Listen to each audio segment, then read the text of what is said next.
Hello there.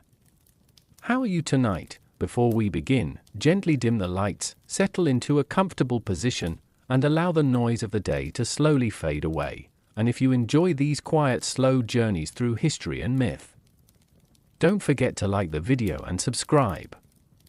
So there's always another story waiting for you when sleep feels just out of reach, and let me know in the comments. Where are you watching from tonight?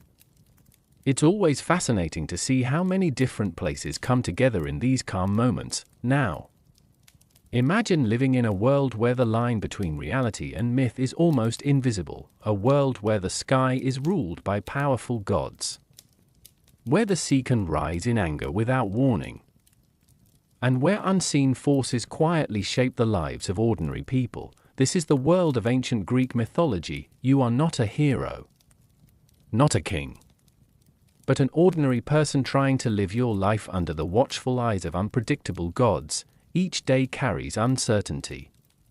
Each storm might mean something more. And even the smallest choices can feel guided by unseen powers. Tonight, we will gently step into this world and explore what it might have truly felt like to live among myths, gods, and quiet fears. So relax, take a slow breath, and let's drift into the ancient world of imagination and belief. The air feels different here. It is warm, but not comforting. The sun hangs quietly above, glowing softly over stone houses, olive trees, and distant hills. A gentle breeze moves through narrow paths, carrying the faint scent of earth and salt from the sea. At first, everything seems peaceful, but beneath that calm, there is something else, something unseen, something watching. You wake as the first light touches the horizon. There are no alarms, no sudden noises, just the quiet rhythm of the world slowly coming to life. A rooster calls in the distance. Somewhere nearby, footsteps echo softly against stone. And above you, the sky stretches endlessly, but it is not just the sky, it is his domain, Zeus. Even if you do not see him, you feel him. In the silence before a storm, in the sudden shift of wind, in the way the clouds gather without warning. You don't question it, no one does, because here, the gods are not stories, they are presence, they are power, and they are unpredictable. You step outside, your feet touching the cool ground. The village is already beginning to stir. People move with quiet purpose, fetching water, preparing food, tending to small daily tasks. It all feels normal, but there is always an awareness. Just beneath the surface, a carefulness. No one speaks too loudly about the gods. No one mocks them. No one dares to assume they understand them, because the gods can hear, and worse, they can notice. You pass by a small shrine at the edge of the path. It is simple, just a few stones, a carved figure, and offerings left behind. Bread, oil, flowers. Someone has already been here this morning. You pause, just for a moment, not out of habit, but instinct. There is a quiet understanding in this world. It is better to be respectful than to be remembered, because being remembered by a god rarely ends well. As the day begins, life unfolds in slow, familiar patterns. Conversations are soft. Movements are measured. Even laughter feels contained, not because people are unhappy, but because joy, like everything else, exists under the shadow of something greater, something unseen. You've heard the stories, of course. Everyone has stories of mortals who spoke too boldly, who acted too proudly, who forgot their place, even for a moment, and how quickly everything changed for them. A sudden storm, a strange illness, a twist of fate that no one could explain. Except in whispers. You don't know if all the stories are true, but you don't need to, because in this world, belief is not about proof. It is about survival. As the sun climbs higher, the warmth grows stronger. The light reflects off white stone walls, creating a soft glow that almost feels dreamlike. for a moment. Everything seems calm again, safe, but even in that calm, there is a quiet tension, like the world itself is holding its breath, because at any moment, something could change, a cloud could form, the ground could tremble, a sign, a message, a warning, and you would have no choice but to interpret it, to wonder. What did you do, or worse, what did you fail to do? As the day slowly drifts forward, one thing becomes clear: living here is not about control, it is about awareness, it is about reading the silence, watching the sky, and listening for meaning in things that others might ignore, because in this world, nothing is ever just random, everything means something, and as the light begins to soften, and the shadows grow longer across the land, you can't help but feel it again, that quiet presence, watching, waiting, unseen, but never truly absent, and somewhere far above, the gods are listening. The morning does not begin with certainty, it never truly does, even as the light returns, soft and golden, stretching across the land. There is always a quiet question lingering beneath it. What kind of day will this be? You step outside once more, the cool air brushing gently against your skin.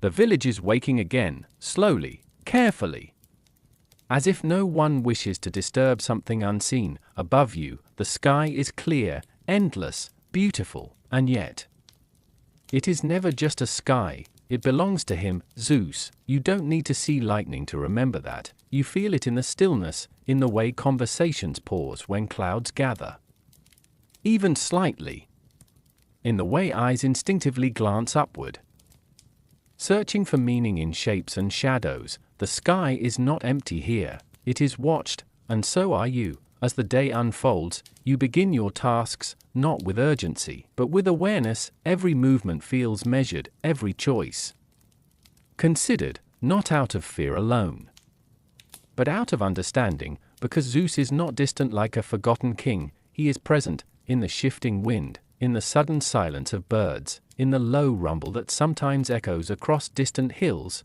too soft to be called thunder, but too deep to ignore. You've heard stories, everyone has, stories of those who spoke with too much pride, who claimed too much certainty, who forgot, even for a moment, that the sky listens. And how quickly the sky answered, a bolt of light, a crack that split the world in two, and then silence. No one says these stories loudly, they are passed quietly, like warnings carried on breath. You walk along a familiar path, the earth dry beneath your feet. Olive trees sway gently, their leaves whispering softly in the breeze. It feels peaceful, almost too peaceful, and that's when you notice it. The wind changes, it doesn't grow stronger, just different, heavier, the kind of change that makes your body pause before your mind understands why. You look up, the sky is still bright, but far in the distance, clouds begin to gather. Slow, uncertain, like a thought forming. No one around you panics, but they notice, of course they notice. A man carrying water slows his steps. A woman adjusts the cloth over her head, her eyes briefly lifting toward the horizon. No words are exchanged, they don't need to be, because here everyone understands what the sky can become. You continue walking, but something has shifted. It's subtle, a quiet tension threading its way through the day, the kind that settles into your chest without asking. You think back to something you said yesterday, something small, a careless remark, perhaps spoken too freely. At the time, it meant nothing. But now, you wonder, was it heard, did it matter, or is this just the way the sky moves? Indifferent to you entirely, that uncertainty is the heaviest part, because there are no clear answers, only signs, and signs can be misunderstood. By midday, the light has softened, the sun slips behind thin clouds, turning the world into a muted painting of faded gold and pale shadow. The air grows still, too still, even the birds seem quieter now. You find yourself listening, not for sound, but for change, for that sudden shift that means something has begun, but nothing comes, only silence, only waiting, and in that waiting, your thoughts drift. You realize how much of life here is shaped by something you cannot see. Not controlled, not understood, just accepted. You do not decide how the sky behaves, you do not question why storms come or why they pass, you live beneath them, you adjust, you endure, because to resist, to challenge, is to invite something far worse than uncertainty. As the afternoon fades, the clouds slowly begin to break apart, the tension loosens, the light returns, softer now. Warmer, a quiet relief spreads through the village, though no one openly acknowledges it. Life resumes its gentle rhythm, steps feel lighter, voices return, but something remains, a memory of that stillness, a reminder. As evening approaches, you sit quietly, watching the sky shift into deeper shades of gold and amber. It is beautiful again, calm, almost kind, but you know better than to trust it completely. Because the sky is not just beauty, it is power, it is presence, it is will, and it does not belong to you. You take a slow breath. The air is warm, steady, peaceful, for now, and as the first stars begin to appear, faint and distant, you feel it again, that quiet awareness, that sense that above it all, beyond what you can see, something is still watching, not always angry, not always kind, just aware. And tomorrow, the sky will return. By now, you've learned something important. The gods are not distant, they are not silent, and they are not predictable. The morning begins gently again, soft light spills across the land, touching stone walls and quiet paths. The air feels calm, almost comforting. As if yesterday's tension has dissolved into something lighter, you allow yourself to breathe a little easier. Maybe today will be simple, maybe today nothing will happen, but that thought never lasts long, because here, calm is not a promise, it is only a pause. You've grown up hearing stories, not just of power, but of personality. The gods are not like the sky alone. They think, they feel, they react. And sometimes they overreact. You remember a story told in hushed tones. One evening, a man who was known for his skill, his craftsmanship. He created something beautiful, something so precise, so refined, that people began to admire him greatly, too greatly, and somewhere, somehow, the story reached the ears of a goddess, Athena. At first, nothing happened. Days passed. Then weeks. The man continued his work, unaware that anything had changed, until one day, a stranger appeared, quiet, observing, watching his hands move, thread by thread, detail by detail, and then a challenge, not loud, not angry, just calm, a simple test of skill. But beneath that calm, something deeper waited. Because the gods do not challenge without reason, and they do not lose without consequence. You never learned every detail of what happened next. People tell it differently, but they all agree on one thing: the man did not remain a man.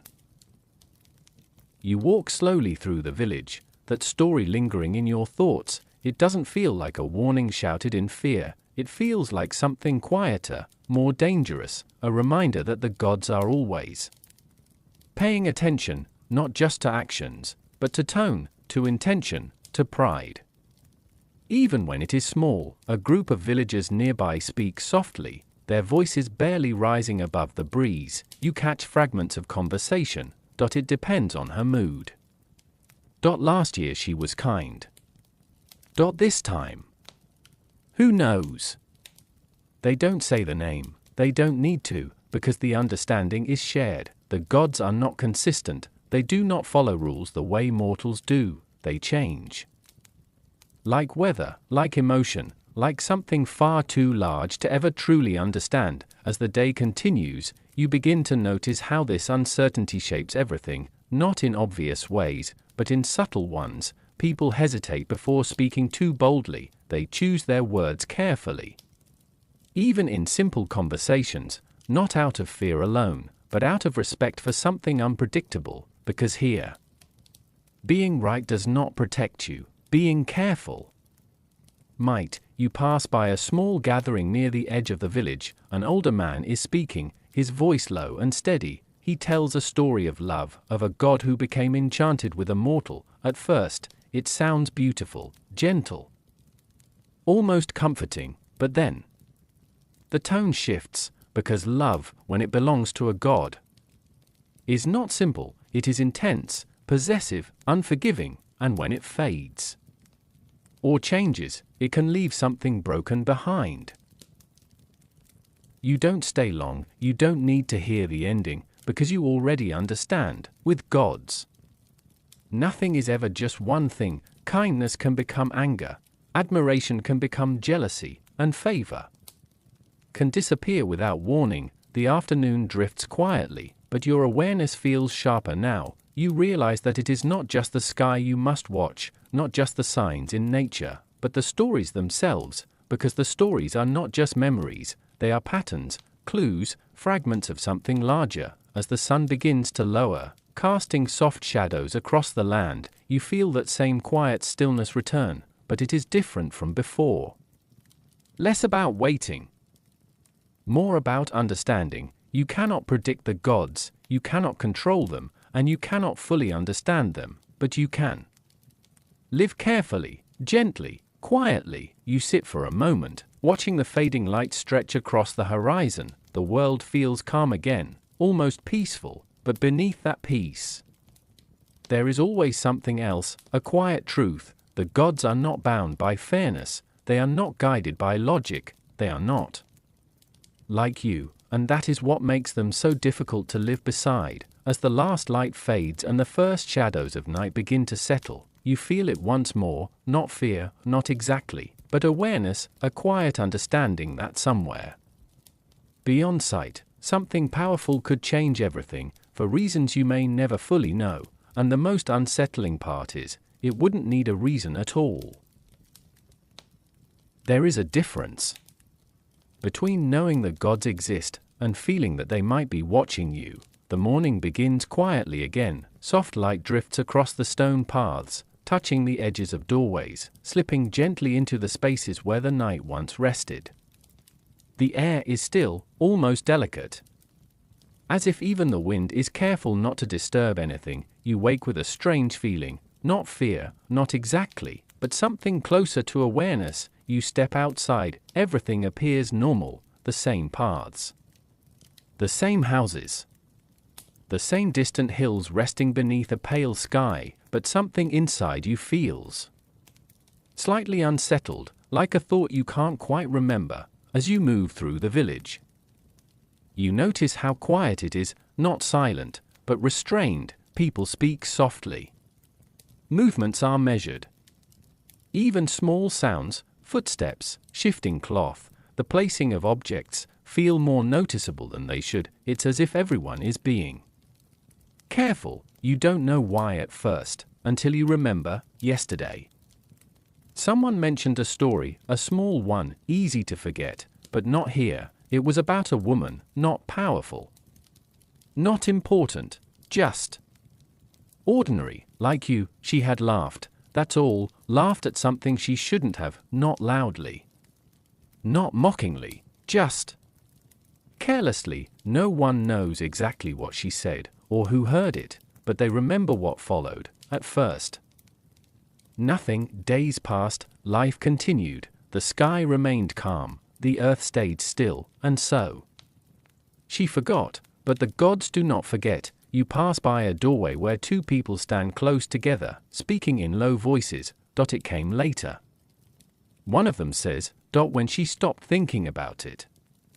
The other nods slowly. You don't stop to listen, you don't need to, because the pattern is familiar. Punishment here is rarely immediate. It waits, it lingers, it arrives quietly.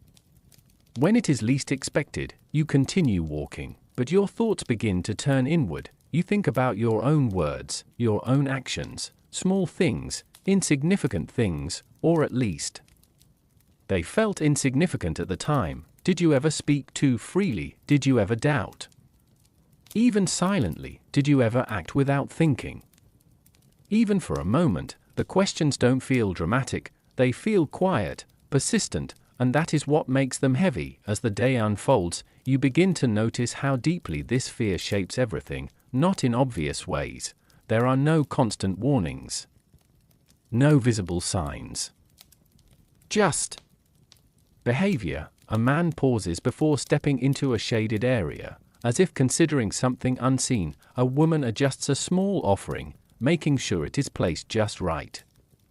Not because she must, but because she doesn't want to be wrong. A child begins to speak loudly, only to be gently silenced, not harshly, but quickly, not out of cruelty, but out of caution, because here, mistakes are not always forgiven, and forgiveness is never guaranteed. By midday, the warmth of the sun spreads across the land, but it does not fully ease the tension, it only softens it, like a blanket over something that still exists beneath. You find yourself moving more carefully now, thinking before speaking, observing before acting, not because someone told you to, but because it feels necessary. You pass by a small shrine again, different from the one before. This one is older, worn. The offerings are simple, but placed with quiet precision.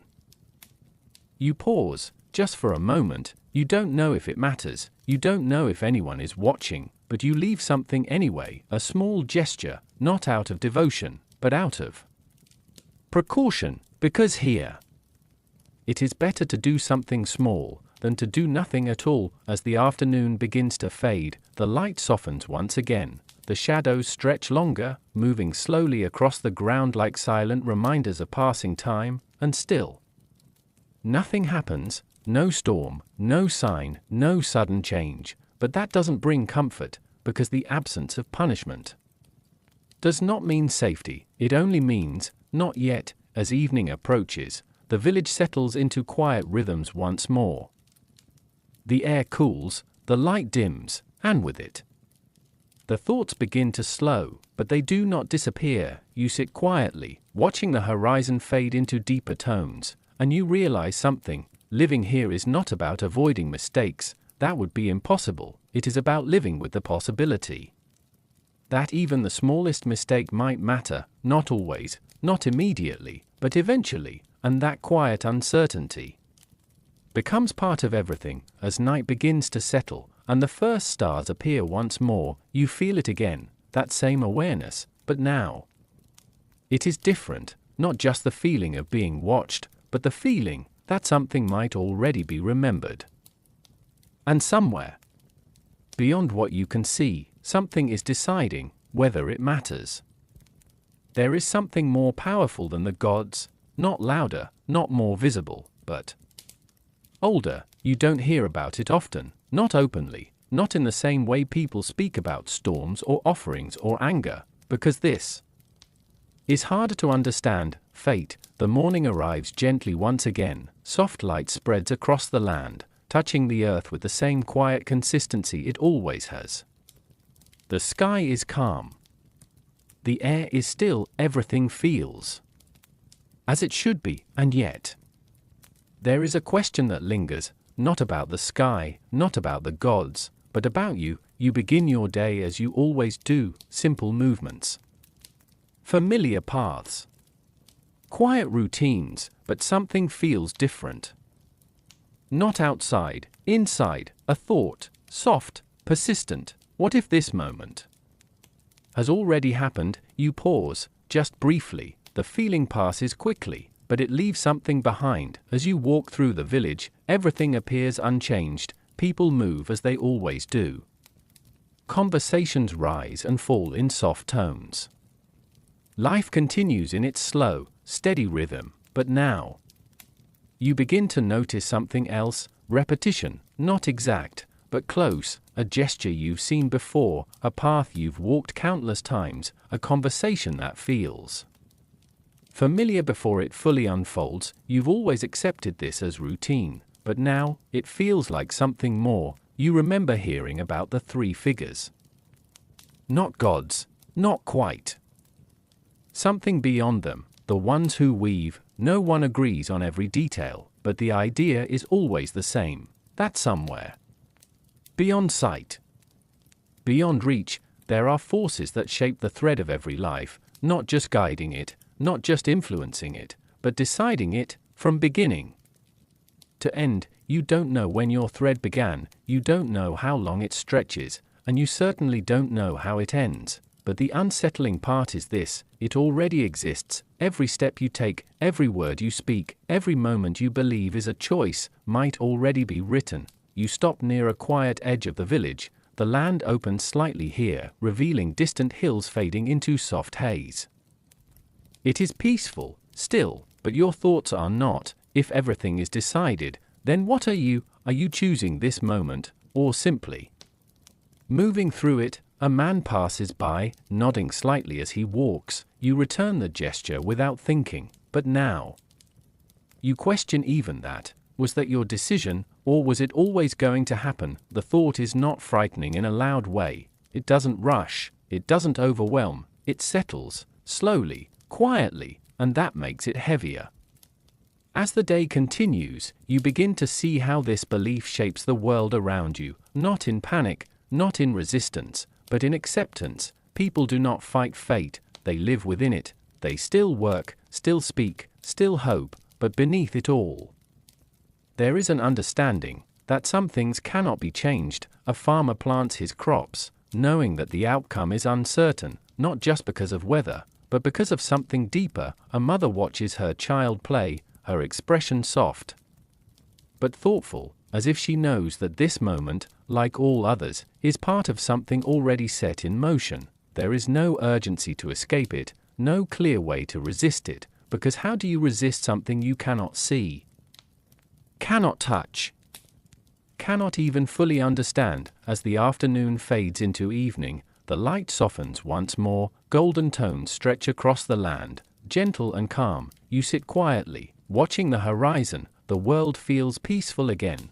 almost reassuring, and slowly your thoughts begin to settle. Maybe fate is not something to fear, maybe it is simply something to accept, a path already laid out, a story already written, and you are just moving through it, not lost, not trapped, just carried. As the sky deepens into dusk, and the first stars begin to appear, you take a slow breath. There is a strange comfort in the idea that not everything rests on your shoulders, that not every outcome depends on your choices, that some things were always going to happen.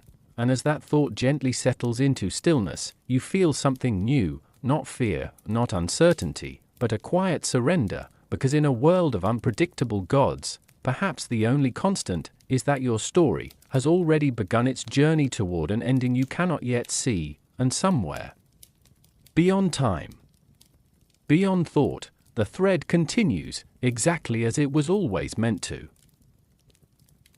There are moments when uncertainty becomes too heavy to carry, moments when not knowing feels harder than any answer, and in those moments, people begin to search, not for certainty, but for signs. The morning feels different today, not because of the sky, or the wind, or the distant hills, but because of a decision. You are going somewhere. The path is not unfamiliar, but it is not part of your daily routine either. It stretches beyond the edges of the village, winding slowly through dry earth and scattered stone, leading toward a place spoken of in quiet tones, a place where answers might exist. Oracles, you have heard of them all your life, not as storytellers, not as guides, but as something else entirely, bridges between what is known and what is hidden. The journey is quiet, a few others walk the same path, though none speak. There is a shared understanding. This is not a place for casual conversation. Each person carries something invisible, a question, a doubt, a quiet weight they have chosen not to carry alone anymore. The land changes as you move further away from the village. The air feels different here, still, but not empty. There is a presence, not like the sky, not like the gods, something more distant, more difficult to describe. As you approach, the structure begins to appear, simple, yet deliberate. Stone columns rising from the earth, worn steps leading upward, the kind of place that feels older than memory. You slow your steps, not out of fear, but out of instinct. Because this is not a place you enter casually. Inside, the light changes, it softens, filters through narrow openings, creating a quiet, almost dreamlike atmosphere. The air carries a faint scent, earth, smoke, something ancient. There are others here, waiting, not impatiently, not anxiously, just waiting. Time feels different in this place, slower, less defined. At the center, there is a figure, still, seated, the oracle. You cannot see their expression clearly, and somehow that feels intentional. When someone approaches, there is no greeting, no formal exchange, only a question, spoken softly, carefully. The oracle does not respond immediately. Instead, there is a pause, a long one, as if the answer is not something they create, but something they listen for, and then it comes, not as a clear statement, not as a direct truth, but as something else, a phrase, a fragment, a sentence that feels complete and incomplete at the same time. You listen as another person receives their answer. Their face does not change much, but something in their posture does, not relief, not fear, something in between, understanding without clarity, and that is when you begin to realize something. These are not answers, not in the way you hoped. They are directions, possibilities, pieces of something larger that you must still interpret. When your turn comes, you step forward slowly. Your question feels smaller now, less certain, but you ask it anyway. Your voice is quiet, almost hesitant. The oracle listens, or perhaps they do something deeper than listening, and then they speak. The words are simple, but they do not settle easily. They linger. You repeat them in your mind, trying to understand, trying to connect them to something clear, but they resist, not confusing, not meaningless, just incomplete. You step back, and for a moment, you feel the same as before, uncertain, but something has changed. The uncertainty feels different now. Not empty, filled with possibility, with interpretation, with a quiet sense that something has been revealed, but not fully given. As you leave the structure, the light outside feels brighter, the air clearer, but your thoughts are deeper. You walk the path back slowly, the words still echoing in your mind. Did they tell you the future, or did they simply give you something to believe, something to shape your choices, even if those choices were always part of the same path?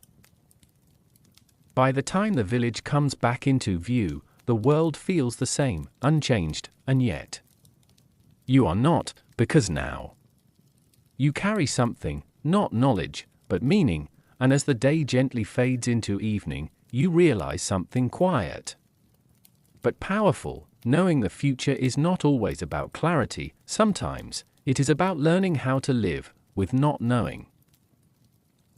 After the questions, the silence returns, not the heavy silence of uncertainty, but the familiar one, the kind that fills ordinary days. The morning arrives softly, light spills gently across the village, touching the same stone walls, the same narrow paths, the same olive trees that have stood quietly for longer than anyone remembers. Nothing feels unusual, nothing feels urgent, and that is its own kind of comfort. You wake slowly. There is no rush, no sudden movement, just the gradual awareness of another day beginning, much like the ones before it. Outside, life has already begun to unfold, not dramatically, not loudly, but steadily. A woman carries water in a clay vessel, her steps careful but unhurried. A man tends to a small patch of land, his hands moving with practiced ease. Somewhere nearby, the soft rhythm of tools against wood echoes gently through the air. These are not remarkable moments, they are not meant to be, they are simply life. And yet, even here, belief is never absent.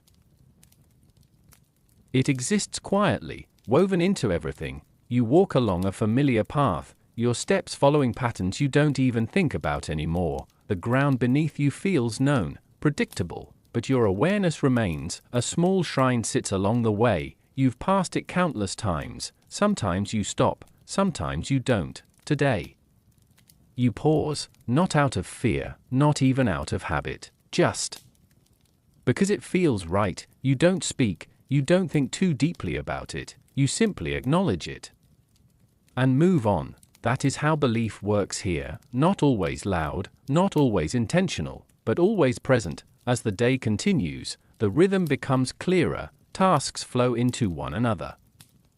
Time moves without being measured. There is a simplicity to it, a quiet repetition that feels almost timeless, and yet, beneath that simplicity, there is awareness, a glance toward the sky, a moment of hesitation before speaking, a subtle adjustment in behavior that no one points out. But everyone understands. It is not overwhelming, it does not interrupt life. It shapes it. You notice how people move, not just what they do, but how they do it, carefully, gently, as if each action carries a small weight, not heavy enough to burden, but enough to matter. At midday, the warmth settles across the land, the light becomes softer, more diffused, shadows shorten, the world feels still. You sit for a while, resting in the quiet. Around you, life continues. But without urgency. There is no rush to finish, no pressure to move faster, because here, time is not something to chase, it is something you move through. A group nearby shares a quiet meal, bread is passed, water is poured, no one speaks loudly, no one needs to, the silence is not empty. It is shared, comfortable, and in that moment, everything feels balanced, not perfect, not certain, but enough. As the afternoon begins to fade, the light shifts once more, golden tones return, stretching gently across the land. You continue your day, finishing small tasks, following familiar patterns. There is a quiet satisfaction in it, not excitement, not achievement, just completion. And slowly, the village begins to settle. People return to their homes, doors close softly, voices fade, the world becomes quieter, but not silent. Never completely silent, because even in stillness, there is presence, the sky above, the earth below, the unseen forces that remain. Even when unnoticed, you sit outside for a moment longer, watching the light disappear. There is no tension now, no heavy thoughts, just calm, and in that calm, you realize something simple, but important. Life here is not defined by fear, not entirely. It is defined by balance, between action and stillness, between awareness and routine, between what is known and what is quietly believed. As night begins to settle, and the stars slowly return, you take a slow breath.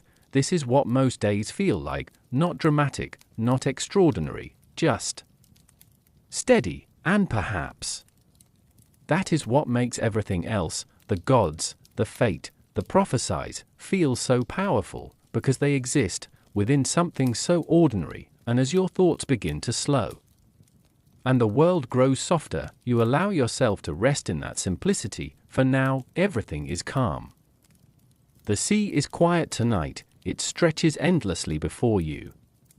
Calm, dark, and almost perfectly still. There are no crashing waves, no roaring winds, just a slow, steady rhythm. And yet, standing here at the edge of it, you cannot fully relax, because you know something others might forget. The sea is never truly calm, not here, not in this world. You walk along the shoreline, your feet pressing gently into the cool sand. The air carries a faint scent of salt, the breeze is soft, almost comforting, but beneath it all, there is awareness, a quiet understanding that this vast, silent body before you is not just water. It is watched, it is ruled, and somewhere, beyond sight, beyond sound, Poseidon is present, not always visible, not always active, but never absent. You've heard the stories, of course, everyone has. Ships swallowed without warning, waves rising suddenly, violently, as if called into existence by anger alone, the ground trembling beneath your feet, even far from the shore. These things are not accidents. They are reminders, and tonight, even in the stillness, you can feel it, a quiet tension beneath the calm surface, as if the sea itself is holding its breath. You sit for a moment on a worn piece of driftwood, your gaze fixed on the horizon. It is difficult to tell where the sea ends and the sky begins. Everything blends into a soft, endless darkness. There is beauty here, undeniable beauty, but it is not gentle. It is the kind of beauty that demands respect, that asks for distance. You notice a small fishing boat far in the distance, barely visible against the fading light. Its movement is slow, careful. The people aboard it understand. They do not rush, they do not take more than they need, because out there, control is an illusion. The sea allows you to pass, it allows you to return, but it does not belong to you. A wave rolls softly toward the shore, breaking at your feet. For a moment, it feels harmless, but you know better than to trust that feeling, because the same water, the same quiet rhythm, can change without warning. A shift in wind, a change in mood, and suddenly, everything is different. You've never seen it yourself, not fully, but you've felt it. That moment when the ground trembles ever so slightly beneath you, so subtle that you question it at first. Was it real or imagined? And then you remember the stories of the earth itself moving under Poseidon's will, of cities shaken, of stone structures cracking, as if they were made of sand. Even here, far from the deep waters, his presence reaches. You stand slowly, brushing the sand from your hands. The sky above has grown darker now. Stars begin to appear, faint at first, then brighter. The sea reflects them in broken patterns, disturbed by gentle movement. It almost looks peaceful again. Almost. Further down the shore, a small offering rests near a cluster of rocks. Simple, unremarkable, a piece of bread, a small carved token, left quietly, without ceremony. You don't know who placed it there, but you understand why. Not out of fear alone, but out of recognition, because living near the sea means accepting something deeper than control. It means accepting uncertainty. You take a step back from the water, not suddenly, not urgently,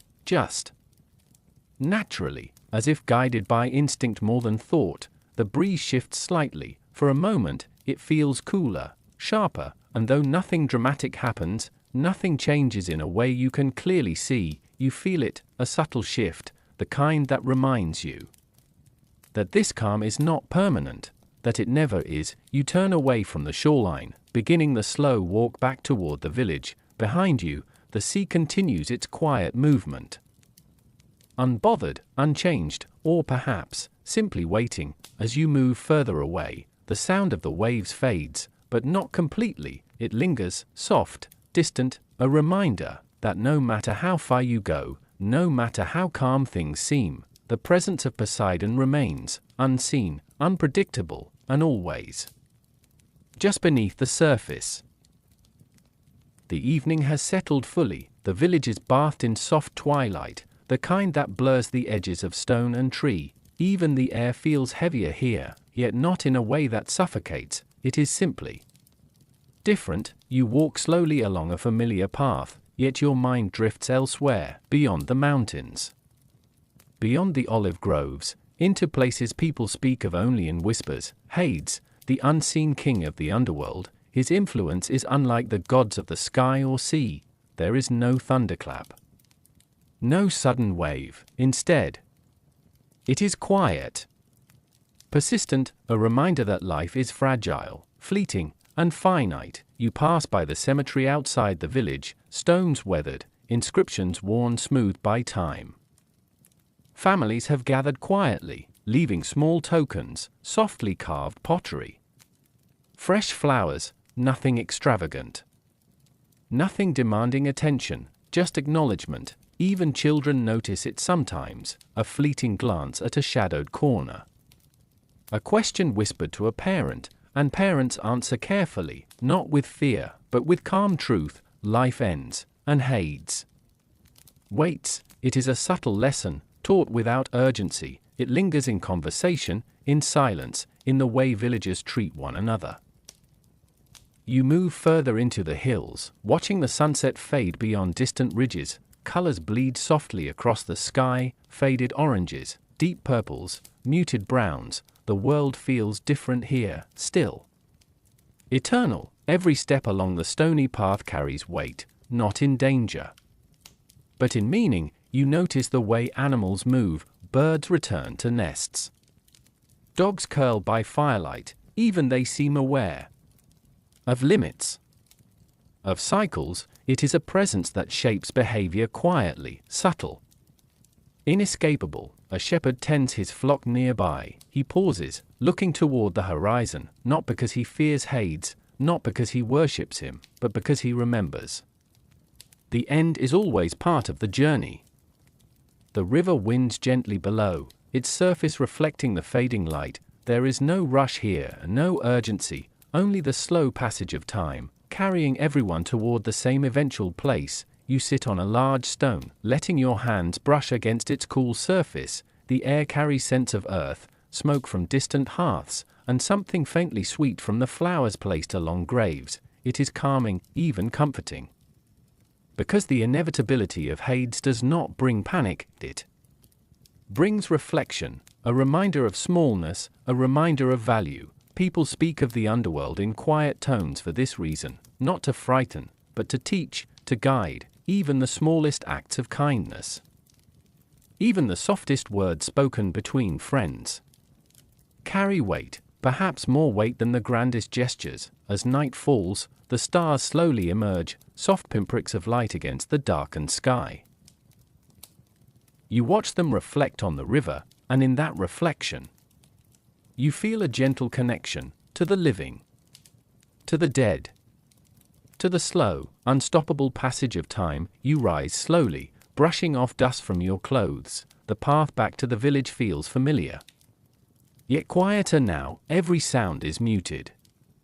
Every step deliberate. Hades' influence does not demand your attention, it does not shout, it simply exists, and those who notice live with a certain depth, a depth that allows calm, a depth that allows presence. By the time you reach the village, the night has grown full, torches flicker in soft amber glow, doors close gently. Even sleep seems more sacred here, because life and its ending are both acknowledged. As you settle into your space for the night, a soft realization lingers. Hades is always nearby, unseen, quiet, immutable, and that quiet influence teaches more about living than many words or storms ever could.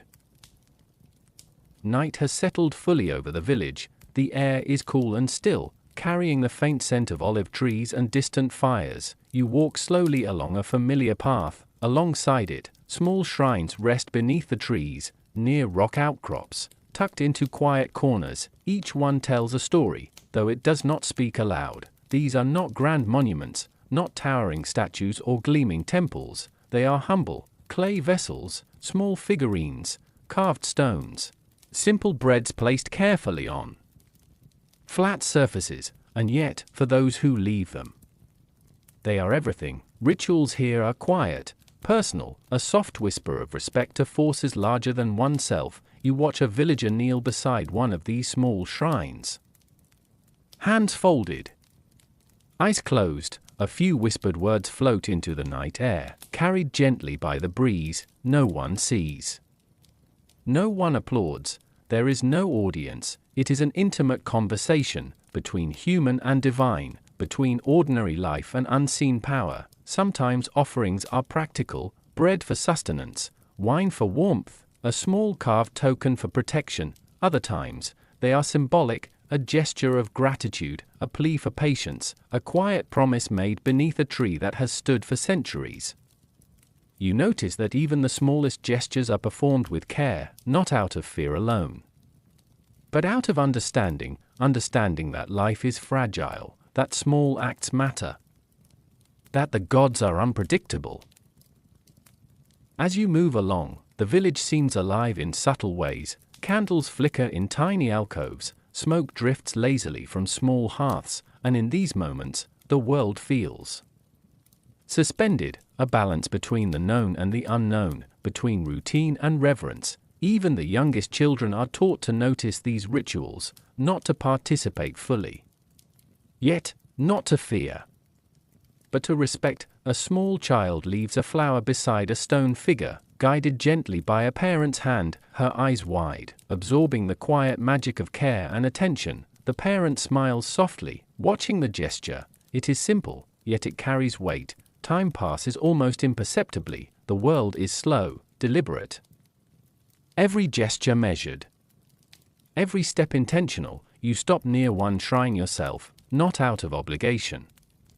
Not because anyone is watching, just because it feels natural. A small offering, a piece of bread, a few dried herbs, is placed carefully. Your hands linger for a moment over the tokens, feeling their texture. You do not speak, you do not announce yourself, you simply acknowledge, and in that acknowledgement, there is peace, a sense of balance restored, a reminder that even amid uncertainty, small acts of care and devotion matter. Beyond the shrines, the village is quiet now. Hearths burn low. The occasional owl calls from a distant tree. It is a night without urgency, without chaos, yet the rituals remain, ever present, ever gentle, ever reminding of protection, of humility, of connection.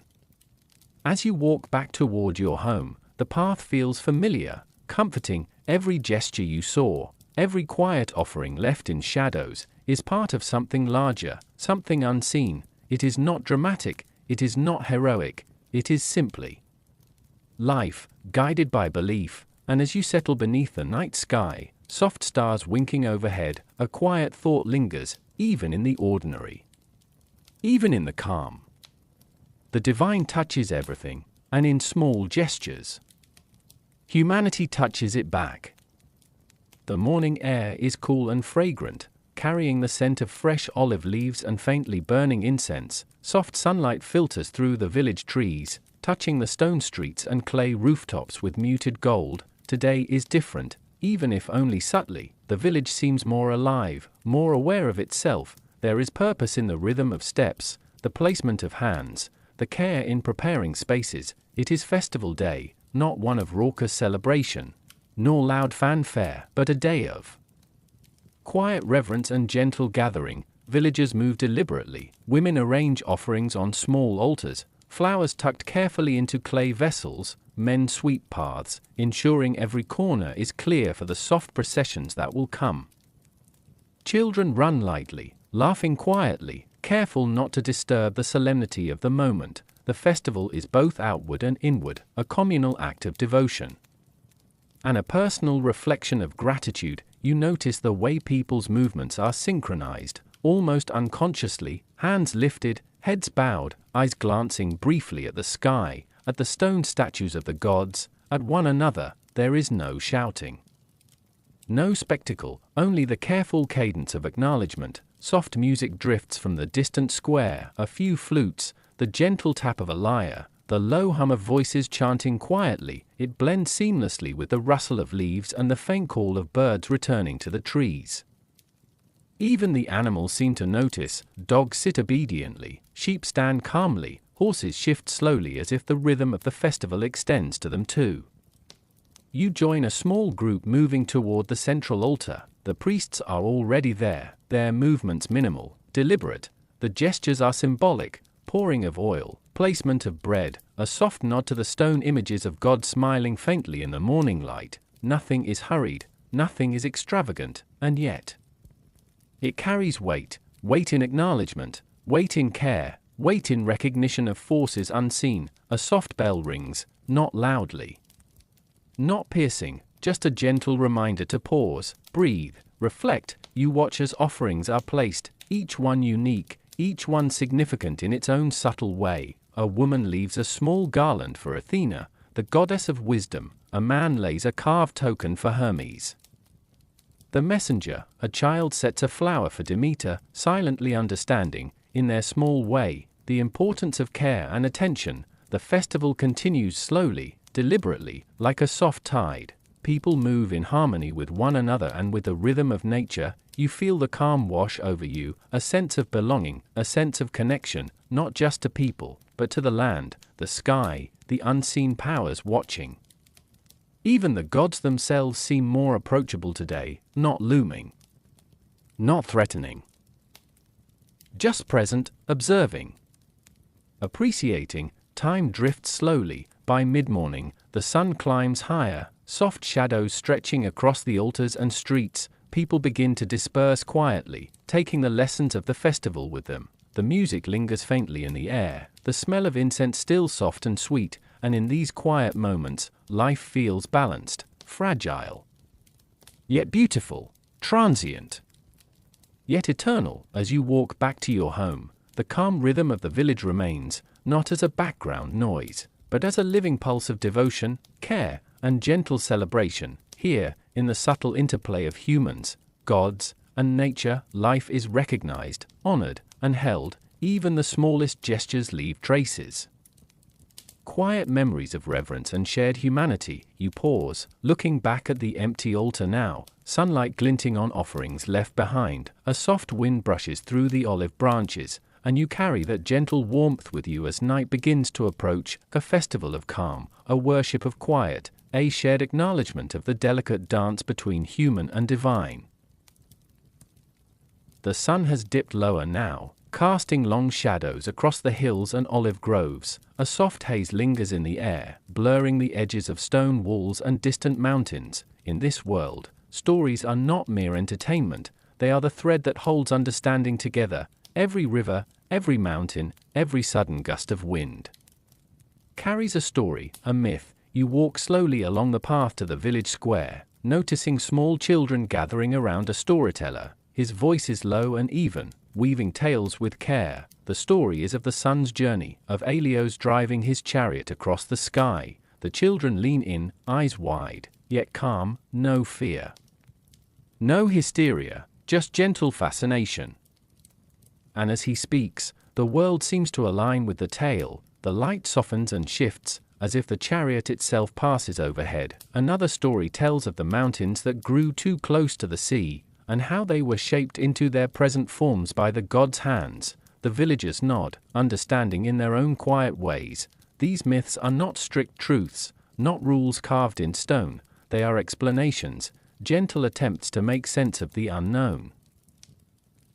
You notice how even adults listen carefully. The stories provide a framework for life, for understanding why storms rise, why crops fail, why people behave unpredictably. It is a subtle comfort, a way to navigate uncertainty. At the edge of the village, a small child points to the stars. Is that the story of Orion?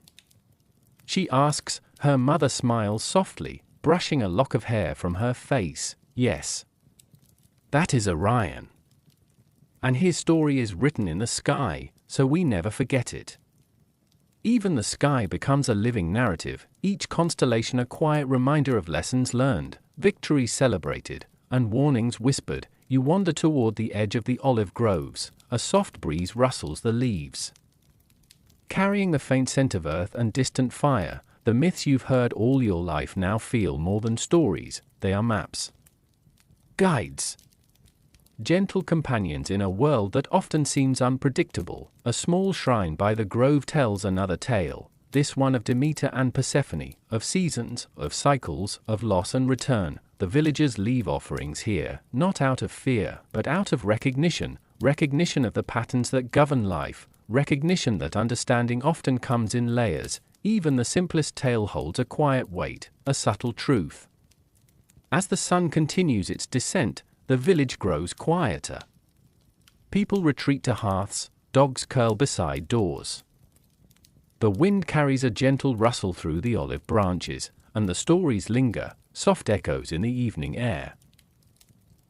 They do not demand attention, they do not scream answers, they simply exist, waiting to be heard, absorbed, reflected upon. Tonight, you find a quiet corner beneath a tree and sit, soft earth beneath your hands, cool shadows around your feet. You think of the stories you've heard today, of Helios, Orion, Demeter, Persephone, and you realize, even the mysteries that feel vast and unknowable can be approached gently, with curiosity. With calm attention, the myths are a bridge between the known and the unknown, a way to make sense of storms, rivers, seasons, and the subtle movements of life itself. As stars begin to appear above, soft pinpricks in the deepening night, you feel the quiet satisfaction of understanding. Even in a small way, the world is less frightening, not because everything is predictable, but because stories give it shape, structure, meaning, and even when the unknown remains. It is less lonely, less daunting. Tonight, myths are not just tales, they are gentle companions, leading the way into the mysteries that surround you. The morning mist lingers over the hills, soft and almost luminous in the early light. Shadows stretch across the stone paths and olive groves, brushing over rooftops and small shrines. Heroes, the word alone carries weight, yet here, in the quiet village, heroism is not about grand battles or loud glory, it is about stories. Tales whispered in the night, recounted by parents, storytellers, and teachers. You pass the village square, noticing a small group gathered around an elder. He speaks softly, recounting the deeds of Perseus, who faced Medusa, not with dramatics, not with shouted excitement, but with careful pacing, each word deliberate, allowing the listeners to imagine the courage required. Children lean in, their eyes wide but calm. Adults listen as well, absorbing lessons without urgency. These stories are more than entertainment, they are guidance. Perseus, clever and brave, yet mortal, even he could falter.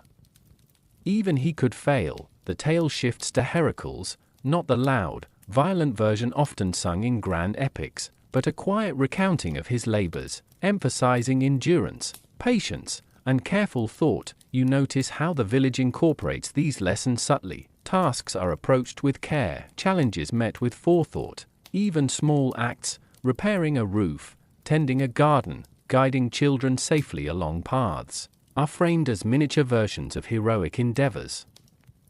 It is not about fame, not about rewards, it is about understanding what courage, wisdom, and perseverance truly mean. A young boy practices archery quietly by a tree. His mother watches, offering gentle guidance. You must be steady, like Atalanta in a hunt, she whispers softly.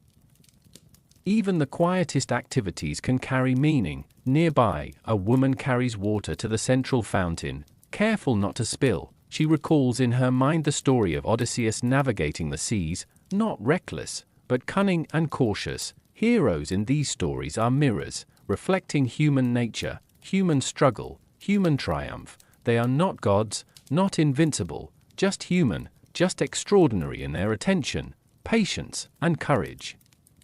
You walk past the river where the children often play. They stop mid-step, pretending to face imaginary monsters, reenacting quiet heroics. Their laughter is soft, reflective, not raucous. Even monsters, in these stories, are guides, tests of judgment, patience, and ingenuity. And as you sit on a stone near the river bank, the sun climbing higher, you realize the subtle lesson these tales offer. Heroism is not always loud, not always public. It can be quiet, patient, thoughtful. It can be reflected in everyday acts, a careful step across slippery stones, a measured word to calm a quarrel, a soft hand guiding a child through uncertainty, even remembering the story itself, recounting it in a gentle voice, is a form of heroism. As shadows shift and the village continues its calm rhythm, you feel a quiet inspiration, not pressure, not fear, just a soft sense that courage and wisdom are attainable. Through attention, care, and reflection, the stories of heroes linger in the air, like faint echoes along the hills and olive groves. They remind villagers, and you, of the balance between risk and caution, strength and patience, action and reflection. By the time you return home, the sun has fully illuminated the village. The warmth touches stone and earth alike, and you understand, the greatest heroes are not always celebrated in temples. Sometimes they are living quietly in the hearts and actions of those who listen, learn, and act with care. The evening sky drapes itself in soft indigo, streaked with fading gold and the first hints of starlight. Shadows stretch long across the village, curling around olive trees and low stone walls. Even in the calm of the village, stories of creatures linger. They do not roar or chase relentlessly, they whisper, they suggest. You walk slowly along the familiar path by the forest edge. The air is cool, the scent of earth and pine heavy, yet gentle. A child clutches a small doll, glancing toward the darkened trees. Do you think the lamia will come tonight? She asks softly. Her mother smiles quietly, brushing back a strand of hair. Only if you forget to be careful, she whispers.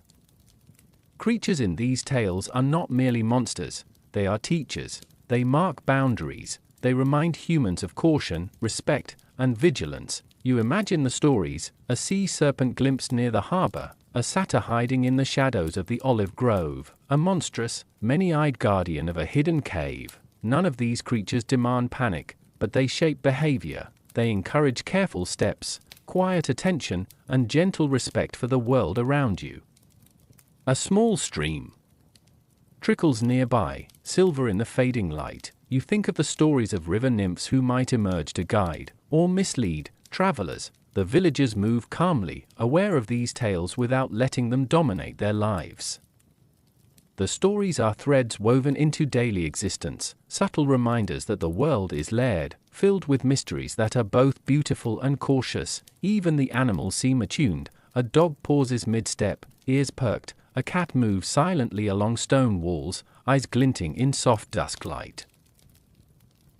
You reach a clearing near the forest edge. The wind stirs the branches above, whispering like an unseen voice. It is easy to imagine creatures hidden in the shadows, yet there is no terror here, only curiosity, only awareness. A villager carries firewood back to the home, glancing toward the forest with a smile, not fear. Not haste, respect, acknowledgement of stories passed down through generations. In this way, monsters are companions, guides, in their own quiet manner. The sky grows darker. Stars begin to pierce the night, glimmering softly. The forest seems alive, yet not threatening. It hums with the subtle rhythm of life, imagination, and memory. A small child leaves a pebble at the forest's edge, a quiet offering to unseen beings. Not out of fear, but respect. The night is calm, the village is at peace, yet creatures linger, not as predators, not as threats, but as whispers of caution, as shadows that teach care, as gentle mysteries that make the familiar world more vivid. And in their presence, humans move with heightened awareness, subtle bravery. Quiet courage. You settle beneath a tree at the clearing's edge, listening to the soft rustle of leaves and the distant call of owls. The monsters of myth are not enemies here, they are the silent teachers of vigilance, imagination, and respect. In this quiet evening, with creatures imagined but unseen, the world feels alive, calm, and full of whispered lessons. The morning light is soft, spilling over the rolling hills and distant mountains. A gentle breeze moves through olive groves and tall grasses, carrying the scent of earth and dew. In this world, nature is more than scenery. The river is not just water flowing to the sea. It is a living presence, its currents deliberate and knowing. Villagers approach it with care, filling jars and bowls, offering small gestures of respect for its generosity. The mountains are more than stone and soil. They loom as guardians, their peaks etched against the sky, silent yet commanding. Paths winding through forests are not merely routes to destinations, they are journeys through spaces alive with rustling leaves, shifting shadows, and the quiet whisper of unseen forces. Even the wind carries meaning. A gust can signal change, a gentle breeze can soothe or guide. You walk along a worn path by the riverbank, noticing the shimmer of water in the muted light. Fishermen work quietly, casting nets with careful patience, aware that the river offers abundance only when respected. Birds glide overhead, moving effortlessly between olive trees and rocky outcrops. Their calls are soft and intermittent, part of the world's subtle symphony. The villagers believe the forest is alive, not simply with animals, but with spirits, memories, and intentions. Each tree has its story, each stone holds memory. Each river bend whispers guidance. You pause beneath an ancient oak, placing your hand on its trunk. The bark is rough, alive, steady. A calm understanding seems to flow from it, reassuring you that the world, in its quiet wisdom, is both shelter and guide. Even the sun and sky feel intentional. Clouds drift slowly, shadows move gently across the hills, and light falls in ways that highlight beauty, hint at mysteries, and demand subtle attention. You notice how villagers treat every encounter with care. A boy carefully balancing stones to create a path, a woman kneeling to pick herbs, mindful of growth cycles, an elder pausing to watch the clouds, interpreting their shape as signs. This awareness is woven into every action, every breath. Every choice, mountains, rivers, forests, they are teachers, guardians, and companions. They are alive, and in living, they demand reflection, respect, and quiet attentiveness. Even shadows and silence are meaningful. A still pond reflects the sky and surrounding trees, and watching it is a lesson in patience and observation. The day passes slowly, its rhythm dictated not by clocks, but by light, wind, and water. By evening, the sky softens to muted purples and warm golds, and you notice the interconnectedness of all things. The river mirrors the mountains, the wind dances through the trees, the villagers move through this living network with reverence and care. Even when the day ends, the lessons of nature persist. Respect its rhythms, observe its subtlety, understand its quiet power. You find a calm spot on a hillside, overlooking the river winding through the village. The world is alive, silent, patient, watching, and you realize that life itself, in its rhythm and flow, is part of this living force. Night falls softly over the village, draping rooftops and hills in muted violet and deep indigo. The air cools, carrying the scent of earth, olive trees, and distant firelight. In this world, dreams are not fleeting, they are messages, gentle nudges from unseen forces. You lie in your simple bed of straw and wool, the warmth of the day slowly fading from your bones. Outside, the faint sound of a river blends with the rustle of olive branches. A child in the next house murmurs in sleep, her hands moving as if holding something invisible. Villagers believe dreams are not random, they are reflections, warnings, guidance. A snake curled around an apple in a dream might warn of deception. A sudden rush of wind through an open window may signify change. A bird's shadow dancing on the wall could hint at a forthcoming journey. You remember the elder's voice recounting tales of omens, a raven landing near the hearth, quiet but deliberate, the first bloom of a certain flower signaling fortune, a dream of the sea, calm or stormy, hinting at hidden truths. Even the stars offer omens, constellations, carefully observed, provide counsel. Orion's path may mirror a journey one must take. The moon's reflection in the river may mirror hidden emotions. In the quiet of the night, the villagers interpret these signs with patience. They do not rush. They do not panic. They reflect, they note patterns, they prepare quietly for possible outcomes. You imagine the soft glow of a lamp illuminating a small clay tablet, inscriptions recording dreams and unusual events, a gentle symbol, a mark of observation, a map through uncertainty. Even omens in nature carry subtle lessons. A fox crossing a path, silent and deliberate, suggests vigilance. A sudden owl call from the hills hints at unseen movement, perhaps guidance. You close your eyes again, noticing your own dreams shifting. They are not chaotic, they are gentle, layered with symbols and quiet insight. The wind sighs through the olive grove, rustling leaves in a pattern that seems deliberate. The river hums softly, reflecting moonlight and starlight, a constant presence in the night.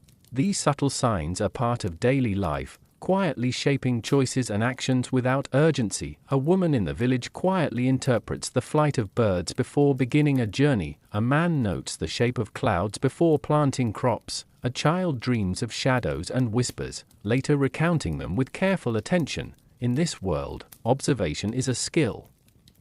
Reflection is a virtue. Patience, a guiding force. Even fear is softened, transformed into gentle caution. As the night deepens, the village sleeps, hearths glow faintly, chimney smoke curling into the starry sky. You lie beneath your blanket, feeling connected to the rhythm of the night, the pulse of subtle messages, the quiet power of dreams. Tomorrow may bring tasks, challenges, or surprises, but tonight, the omens whisper softly, guiding, suggesting, never forcing, and you feel a quiet trust, a calm awareness that even in uncertainty, gentle signs will appear. If observed with care, the world is alive with messages, whispers in shadows, guidance in silence, and as your eyes close fully, you drift through this nocturnal landscape, guided by gentle insight and quiet reflection. The sun dips low, casting a warm amber glow over the hills and olive groves. Shadows lengthen, and the air carries a faint scent of thyme and wildflowers. In this world, emotions are not private, they ripple outward, touched and observed by gods who see, feel, and sometimes intervene. You walk along a narrow path, noticing a young couple quietly exchanging glances near a small fountain. Their hands almost touch, hesitation delicate and tender. Love here is a soft, pervasive force. It can inspire bravery, art, and devotion, yet jealousy is never far behind, not the loud, destructive kind we imagine from epic tales, but quiet, subtle envy, a whisper that unsettles thoughts, colors interactions, and leaves small ripples in the calm of daily life. The gods notice these human hearts with curiosity and amusement. A nymph may watch a secret courtship from a tree's shadow. A minor deity may whisper caution, urging one to careful action, lest desire turn to misfortune. You pass an elder, telling a story of Aphrodite's influence, how the goddess's gentle hand can spark longing, and how the smallest slight can stir jealousy. Even the simplest interactions are colored by this divine gaze. A mother observes her children playing nearby. She smiles, aware that the god's subtle influence touches everything, from the sharing of toys to the quiet tug-of-war over attention. The young couple at the fountain finally let their hands meet, a gentle brush, full of unspoken understanding, and somewhere above, unseen, a god notices, not to punish, not to intervene dramatically, but to witness. Even in the marketplace, love and rivalry coexist. A trader may give a gift to a favored child, another child watches, quiet envy flickering in soft eyes. The world of the gods is never loud here, it is measured, subtle, guiding without force. The sunset deepens to muted golds and soft purples. Shadows stretch across the village, and every glance, every gesture, carries meaning. You pause at a hilltop, observing the interplay of human emotion below. Love inspires courage, a young man delivering a message of affection. Jealousy inspires vigilance, a quiet watch over interactions. Compassion and reflection guide decisions, taught subtly by gods who understand human hearts intimately. A soft wind stirs the leaves. It carries whispers of desire, caution, and curiosity. Even the smallest choice, a glance, a kind word, a subtle smile, is amplified in meaning. The village settles into evening, warm light fading from stone and grove alike. In the quiet, love persists, jealousy lingers gently, teaching awareness and careful thought. The gods observe, yet the world continues with calm rhythm. You sense a quiet truth. Human emotion is fragile, intricate, and beautiful. The God's presence magnifies it, but never dictates it, and as stars begin to pierce the evening sky, the heart's subtle currents continue to move beneath calm surfaces. In this way, humans live fully, feeling deeply, yet gently, guided by invisible observers and the quiet pulse of their own hearts. The morning mist clings softly to the hills, curling around olive trees and low stone walls. A river moves slowly, almost inaudible, threading silver through the valley below. Life here is gentle but fleeting. Every breath, every heartbeat is observed by forces that endure far beyond a single lifetime. Villagers rise with care, tending to small gardens, fetching water, or guiding animals along familiar paths. Even in these simple acts, there is awareness. Each step may be watched, each choice quietly noted. Mortals live side by side with immortals, yet their existence is fragile, fleeting, and luminous in its delicacy. You walk through the village, noticing small details, a grandmother carefully teaching her grandchildren to weave baskets, her hand steady but slow, a young boy tripping and laughing softly, a fleeting reminder of life's fragility, an elderly man gazing at the sunrise, eyes reflecting the ephemeral beauty of the day. Death is never dramatic, yet its presence is quietly understood. It lingers in shadows. It teaches caution, respect, and appreciation for each breath. The gods, immortal and patient, watch without interruption. They do not hound or hurry life. They are observers of its fragile brilliance. witnesses to the small acts that define human existence. You pause by a pond, watching the reflection of a bird gliding above. The moment feels suspended, a human life, delicate, a bird, ephemeral, a god, eternal. Even illness or misfortune is softened by routine and reflection. A villager with a minor ailment is tended with gentle care, herbs, and calm attention, aware that life is precious, yet delicate. In children, there is the brightness of possibility. In elders, the quiet wisdom that comes with understanding impermanence. Even the wind and light seem aware of mortality. Soft gusts brush across hills and trees, highlighting textures that might otherwise be missed. Sunlight glimmers on stone roofs, emphasizing the fleeting beauty of a moment. You notice a child releasing a small clay bird into the river, a symbolic act acknowledging life's passage. The river carries it gently downstream, neither hurried nor neglected. Villagers speak softly of balance, respect life, but accept its limits, cherish the moment, yet prepare for change, love deeply, yet understand that attachment is fleeting. The god's gaze is subtle, never threatening. They remind humans of life's fragility through calm observation, the occasional gentle nudges, and the quiet patterns of nature. Even festivals and gatherings honor this awareness. Laughter mingles with reflection, celebration with contemplation.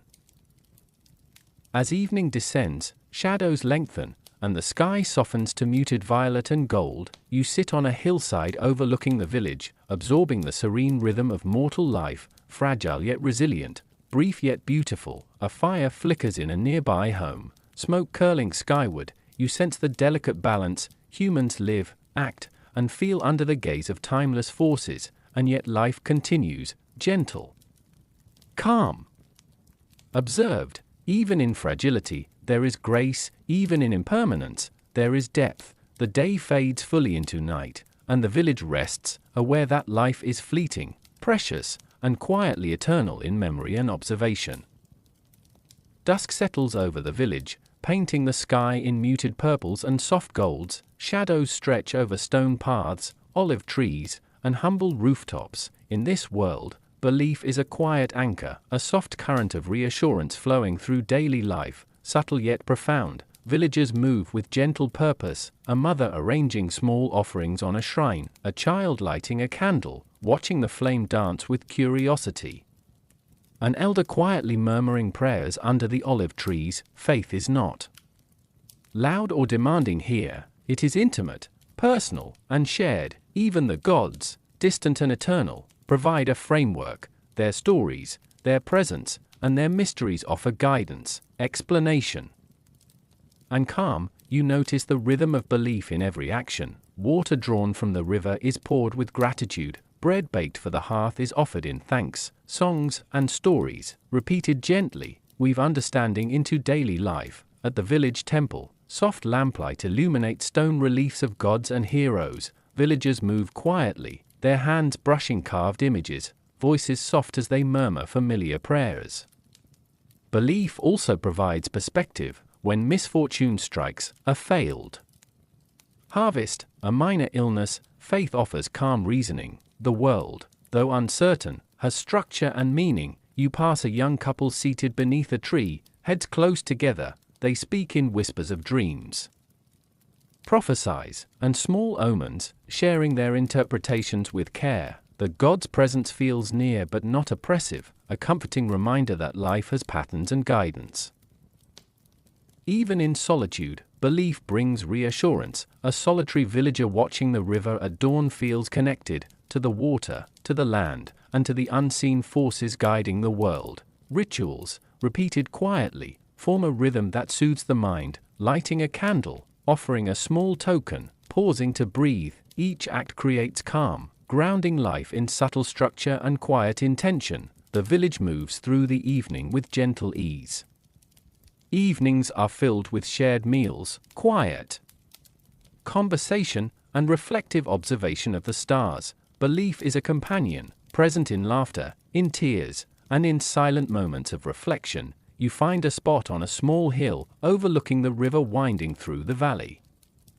The water glows faintly in the last light of day, reflecting soft hues of purple and gold. The gods, myths, and rituals are not constraints, they are comfort, guidance, and perspective. Even the simplest prayers soothe the mind: gratitude for the day, hope for the future, recognition of unseen support. You notice how the villagers draw strength from small acts of devotion. A kind gesture becomes more meaningful, a shared story carries warmth.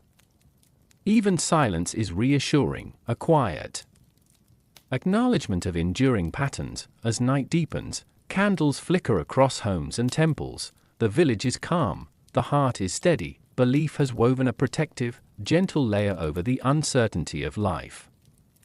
In this calm, the mortal mind rests. In this quiet, the human spirit finds balance, and you realize, even under unpredictable skies, even under the gaze of immortal forces, comfort can be found in faith, reflection, and quiet attention to daily life. The world is not without mystery, but it is not without solace. The village sleeps, calm and gentle. Belief is a soft light in the darkness, steady, reassuring, and enduring.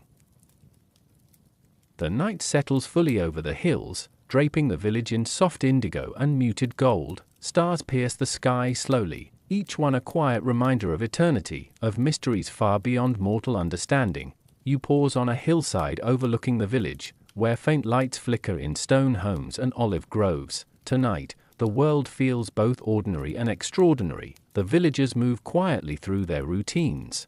A woman arranges the last of her evening offerings. A child brushes the stray hair from another's face, small gestures magnified in tenderness. An elder closes their eyes, feeling the rhythm of life as it hums through the valley. The gods, immortal and serene, observe without intrusion. They have been present in small ways throughout each day: a whisper in a dream, a gentle shift in wind through olive trees, the soft glow of moonlight guiding reflection. Mortals, fragile yet resilient, have lived fully under these quiet, watchful eyes. Each day a tapestry of small choices, emotions, fears, and joys. You think back on the journey, the unpredictable power of gods shaping the sky, the sea, and the unseen.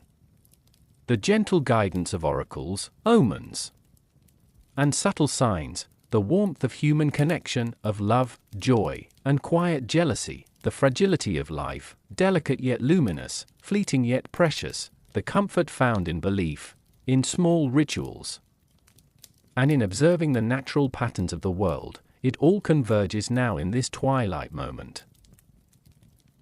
The world of Greek mythology is not separate from the human heart. It lives in the air, the trees, the river, the flicker of lamplight, and in the quiet thoughts of ordinary people. You watch the river shimmer in moonlight, reflecting stars, the heavens above, and your own contemplative gaze. There is no rush, no urgency. Instead, there is understanding. Life is fleeting, gods are eternal. The line between myth and reality is softer than it seems, almost invisible. Perhaps the stories are more than tales. Perhaps they are mirrors, reflecting the desires, fears, and joys of those who live under their shadows. You notice how small choices ripple through the quiet village: a laugh shared, a hand held, a prayer whispered into the night. All of it meaningful, all of it part of the fabric connecting mortals to the eternal. The wind moves softly, brushing leaves against stone walls. The river hums quietly. The stars remain steady, distant but reassuring. You lie down on the hillside, letting the night embrace you. Each breath is calm, each heartbeat is gentle. The world, myth and reality intertwined, drifts past in serene rhythm. You feel part of the story, part of the quiet tapestry that stretches across centuries. And as your eyes grow heavy, a final thought whispers in the mind: life is fragile, mysterious, and fleeting. But in its quiet moments, it is beautiful beyond measure. The gods may watch, the myths may linger, but the present, the gentle now, is yours to feel, to cherish, and to rest within. So sleep, sleep beneath the stars, beside the olive trees, in a world where myths breathe softly around you. Good night.